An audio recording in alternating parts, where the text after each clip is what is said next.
أسفرت قرعة مواجهات الدوري ربع النهائي لدوري أبطال أوروبا التي أجريت في نيوم السويسرية عن مواجهات قوية وأخرى متوازنة، أبرزها الصدام المرتقب بين بايرن ميونخ وحامل لقب ريال مدريد. الفريقان تواجها 21 مرة، 10 منها في الأدوار الإقصائية. كما يلتقي برشلونة بيوفنتوس في مواجهة قوية أيضا في إعادة لنهائي 2015، فيما يصطدم بروسيا دورتموند بموناكو في مواجهة واحدة أيضا.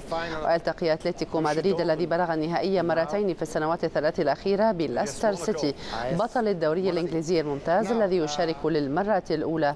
وتقام مباريات الذهاب في 11 و12 من أبريل القادم، على أن تقام مباريات الإياب في 18 و19 من ذات الشهر.